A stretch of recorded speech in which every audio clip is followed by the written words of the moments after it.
Good afternoon students. तो कैसे हैं आप सब। मैं साहिल रावत, आपका इंग्लिश मेंटोर। स्वागत करता हूं बच्चों आपका आज की क्लास में। तो चलते हैं सीधा क्लास की तरफ।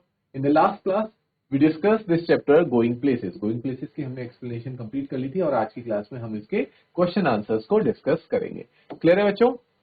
ओके, ठीक है बच्चों। तो पहला क्वेश्चन क्या पूछ रहा है, नोटिस दिस एक्सप्रेशंस। ठीक है, ये एक्सप्रेशंस आप लोगों के पास है और आपको इन लोगों का मीनिंग बताना है। ठीक है, अब ये मीनिंग मैंने लिख के आपको दे दिया, आंसर्स आपके पास हैं, आप इनको नोट डाउन करिए, समझते हुए चलिए इनका मीनिंग, और साथ साथ आपको बच्चों इन्हें याद भी करना है। ठीक है, याद करेंगे, बहुत ईजी है। फर्स्ट क्या है, इनकॉन्ग्रुइटी। इनकॉन्ग्रुइटी ये वर्ड यूज हुआ था चैप्टर में भी। इसका मतलब होता है क्वालिटी ऑफ बीइंग अनसुटेबल। ठीक है, कि ऐसी क्वालिटी होना कि आप वहां उस जगह पे अनसुटेबल है। ठीक है, सुटेबल नहीं है, you are not comfortable over there, you are not suitable over there. ठीक है, उसको कहेंगे quality of being unsuitable, incongruity. Next is prodigy. Prodigy, prodigy का मतलब होता है young person endowed with exceptional qualities. एक ऐसे व्यक्ति को प्रोडिजी कहा जाता है जिसके अंदर कुछ बखूबी क्वालिटीज होती हैं। ठीक है, जिसके अंदर कुछ बेहतरीन क्वालिटीज होती हैं, उसे हम कहते हैं बच्चों प्रोडिजी। जीनियस भी जिसे कहा जा सकता है। ठीक है, नेक्स्ट इज कफ्ट। कफ्ट का मतलब होगा वेरी प्लीज, यानी कि आप किसी से बहुत ज्यादा जब प्लीज हो चुके हैं, बहुत ज्यादा इंप्रेस हो चुके हैं, उसे कहेंगे कफ्ट। Solitary elm. Solitary elm means होता है बच्चों सेक्लूडेड टॉल ट्री। एक बहुत ही सॉलिटरी यानी कि जो अकेले में कोई बहुत बड़ा सा पेड़ है, उसे कहेंगे सॉलिटरी एल्म। ठीक है, जो अकेली सी एकांत सी जगह में है। Arcade, a passage or a walkway with shops and stalls on either side। Arcade आप एक तरह से मार्केट एरिया समझ सकते हैं बच्चों। आपने मार्केट देखी होगी जिसमें बीच में चलने का रास्ता होता है और इधर उधर शॉप्स और स्टॉल्स लगे होते हैं, that is called arcade. Next one is amber glow. Amber glow का मतलब होता है orange yellow light of the lamp. ठीक है, जो रात के वक्त लैम्प में से जो लाइट आ रही होती है, जिसे ऑरेंज और येलो कलर की जो लाइट होती है, that is called amber glow. Next phrase is wharf। wharf means a place beside the water bodies for loading or unloading of the ships। आपने देखा होगा जहां ऐसी समुद्र के पास एक ऐसी जगह होती है जहां पे जहाज आकर के रुकते हैं और उनमें से क्या किया जाता है बच्चों, सामान को लोड किया जाता है और अनलोड किया जाता है। उस जगह को कहते हैं बच्चों wharf. Clear? Pangs of doubt का मतलब होता है a sudden realization of uncertainty about something. कि अचानक से रियलाइज होना कि किसी भी चीज की कोई सर्टेनिटी नहीं है, अनिश्चित है हर चीजें। इस बात को रियलाइज करने को ही कहते हैं पैंग्स ऑफ डाउट। यानी कि जैसे इस दुनिया में कुछ भी चीज निश्चित नहीं है कि ऐसा होगा ही होगा, सिर्फ और सिर्फ परम सत्य या फिर आप कह सकते हैं मृत्यु एक सबसे बड़ा सत्य है जो कि होना निश्चित है। उसको छोड़ करके सारी चीजें दुनिया में अनिश्चित है, इम्पर्मानेंट है, अनसर्टेन है, कभी भी कुछ भी हो सकता है। जैसा हम सोचेंगे, चाहेंगे या प्लान करेंगे वैसा नहीं होता है। Things are uncertain in life. और उस चीज की रियलाइजेशन होना, सडन रियलाइजेशन होना, अचानक से ये बात समझ आना कि हाँ दुनिया में सारी चीजें अनसर्टेन है, that is called pangs of doubt. इतने क्लियर है बच्चों ये फ्रेजेस आप लोगों को? ओके देन, इनको फटाफट से नोट करो, फिर हम बढ़ते हैं नेक्स्ट क्वेश्चन की तरफ। ओके स्टूडेंट्स, आगे बढ़ते हैं। अब नेक्स्ट क्वेश्चन को देखते हैं। Your next question is where was it most likely that the two girls would find work after school. जैसा कि हमें चैप्टर में भी बताया गया था कि कहाँ, जो कि जेंसी भी सोचती थी कि स्कूल खत्म होने के बाद हम दोनों लड़कियां कहाँ जाके काम करेंगी। ठीक है, तो यही क्वेश्चन में पूछा जा रहा है कि क्या माना जा रहा था कि वो दोनों लड़कियां स्कूल फिनिश होने के बाद कहाँ पे जाके वर्क करेंगी। So the answer will be the two girls. कौन कौन सी थी वो? एक थी सोफी और एक थी Jansie. Were already destined for a job, मतलब उनकी डेस्टिनी वही थी, उनको लगता था कि हम यही काम करेंगी।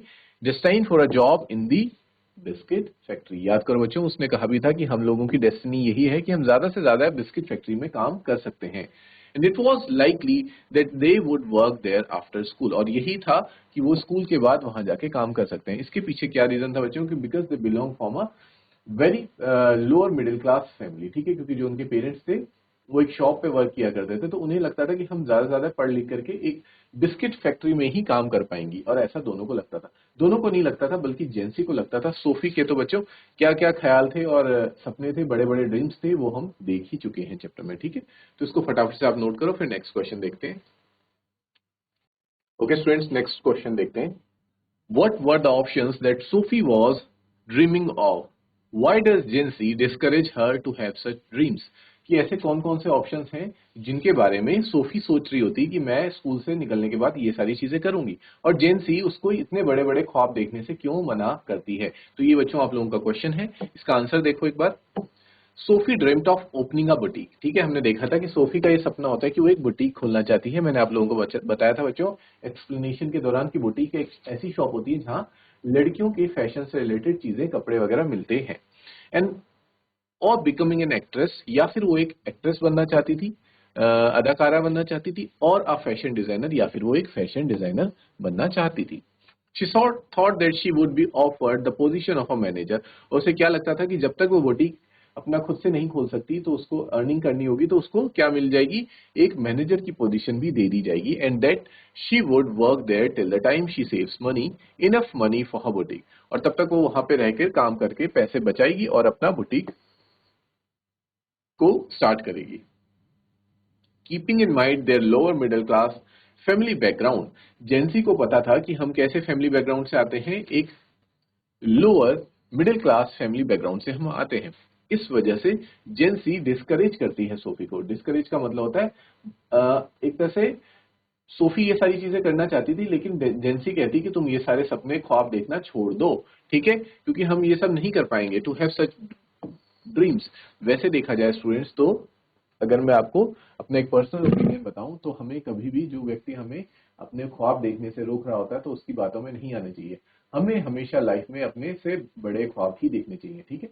भले ही क्या फर्क पड़ता है कि वो लोअर मिडिल क्लास फैमिली से बिलोंग करते थे, but Sophie was doing very correct कि वो बड़े बड़े ख्वाब देख रही थी। बस एक गलती सोफी ये करती थी कि वो सिर्फ और सिर्फ ख्वाब देखती थी और डे ड्रीमिंग ही करती रहती थी। उन ख्वाब को पूरा करने के लिए वो मेहनत नहीं करती थी, वर्क नहीं करती थी, सिर्फ और सिर्फ सपने देखती थी और सपनों की दुनिया में खोई रहती थी। ये चीज गलत थी। लेकिन जो जेंसी कर रही थी वो भी गलत था बच्चों, कि उसकी अगर कोई फ्रेंड बड़ा ख्वाब देख रही है, उस लोअर मिडिल क्लास फैमिली के ट्रैप से बाहर निकलना चाहती है, अमीर बनना चाहती है, तो वो उसको डिस्करेज कर रही थी, यानी कि उसके सपनों को दबा रही थी।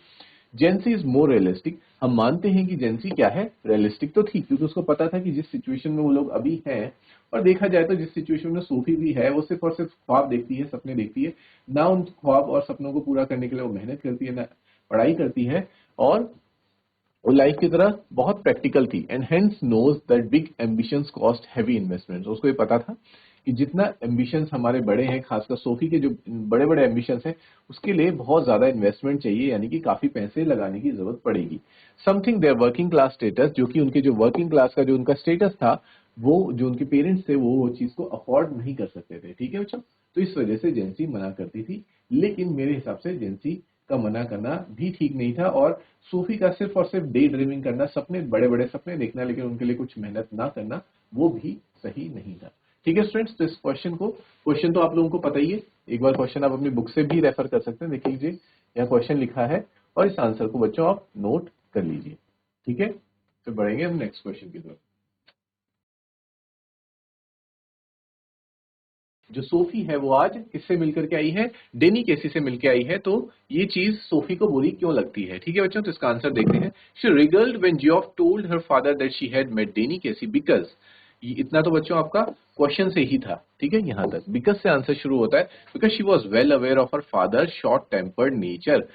She knew that he would scold her for spreading wild stories, क्योंकि उसको पता था कि उसके फादर जो है वो क्या है बच्चों, वो शॉर्ट टेम्पर्ड हैं, बहुत जल्दी गुस्सा होने वाले हैं, और उनको इस बात पे बहुत गुस्सा आएगा, और वो उसको क्या करेंगे, स्कोल्ड करेंगे। स्कोल्ड का मतलब होता है बच्चों डांटना। वो उसको इस बात पर डांटेंगे कि तुम इस तरह की झूठी झूठी वाइल्ड स्टोरीज, यानी कि झूठी झूठी कहानियां क्यों फैला रही हो, ठीक है। Moreover, she was aware that no one would believe her। उसे पता था ये बात कि वो सिर्फ और सिर्फ अपने भाई जियोफ पे ही ट्रस्ट करती थी, कि जो मैं इसको बताऊंगी ये उस बात पे विश्वास करेगा, और किसी पे उसको विश्वास नहीं था, इसलिए वो किसी को बताती भी नहीं है, ठीक है, क्योंकि कोई उसकी बातों पर विश्वास नहीं करने वाला है। It is also possible that she did not expect Geoff to share her secrets. और उसे इस बात का भी पूरा भरोसा था कि उसने वो जो बात जियोफ को बताई है, जियोफ किसी को नहीं बताएगा, लेकिन जब वो बता देता है तो उसको बहुत बुरा लगता है।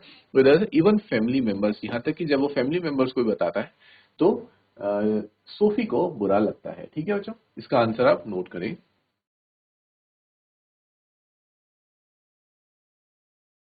ओके स्टूडेंट्स, नेक्स्ट क्वेश्चन देखते हैं अब। Did Geoff believe what Sophie says about her meeting with Danny Casey. क्या जियोफ इस बात पर यकीन करता है जो सोफी उसको बताती कि वो आज डैनी केसी से मिली थी?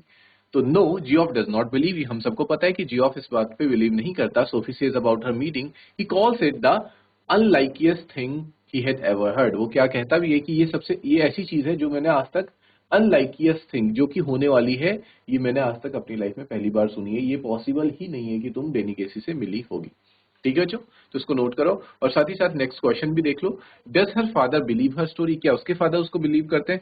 तो Sophie's father does not believe her story, उसके फादर भी उसको बिलीव नहीं करते हैं। And he warns her that wild stories might land her in trouble, और साथ ही साथ उसको एक वार्निंग देते हैं, चेतावनी देते हैं कि जो तुम ये वाइल्ड स्टोरीज, ये बनावटी कहानियां बनाती हो, तो ये तुम्हें कभी मुसीबत, ट्रबल का मतलब होता है स्टूडेंट्स मुसीबत में भी डाल सकती हैं, तुम्हारे लिए एक मुसीबत खड़ी हो सकती है। ये उसके फादर उसको वार्न करते हैं। ठीक है स्टूडेंट्स, तो इन दोनों आंसर्स को आप नोट करेंगे।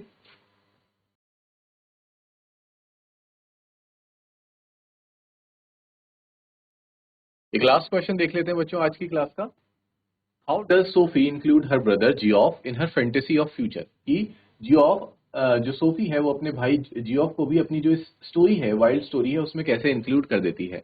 Sophie was jealous of the fact that her brother had access to the whole world outside. उसको हमेशा से इस बात से जेलेसी थी कि मेरा भाई तो घूमने के लिए बहुत दूर दूर जाता है, या फिर भले ही काम करने के लिए बहुत दूर दूर जाता है जहां मैं नहीं जा पाती। She fantasizes about going to these places with him someday। और वो क्या फेंटेसाइज करती, फेंटेसाइज मतलब कल्पना करती है कि मैं भी एक दिन अपने भाई के साथ इन जगहों पे घूमने जाऊंगी, future wearing a yellow dress, और मैंने क्या पहनी होगी, एक येलो ड्रेस पहनी होगी। She fantasizes that the world would rise to greet them. और वो ये फेंटेसाइज करती है, कल्पना करती है कि जब हम उस जगह पे पहुंचेंगे तो पूरा का पूरी की पूरी दुनिया वो जगह हमें हमारा स्वागत करने के लिए खड़ी हो जाएगी और अपलॉड करने लगेगी, तालियां बजाने लगेगी। ठीक है बच्चों, तो इस तरह से वो अपनी इन मनगढ़ंत कहानियों में अपने भाई को भी क्या कर लेती है, इंक्लूड कर लेती है। तो ये था बच्चों हमारी आज की क्लास का लास्ट क्वेश्चन। ठीक है, we will meet in the next class and we will continue some more questions. Till then students, take care, have a good day and thank you students.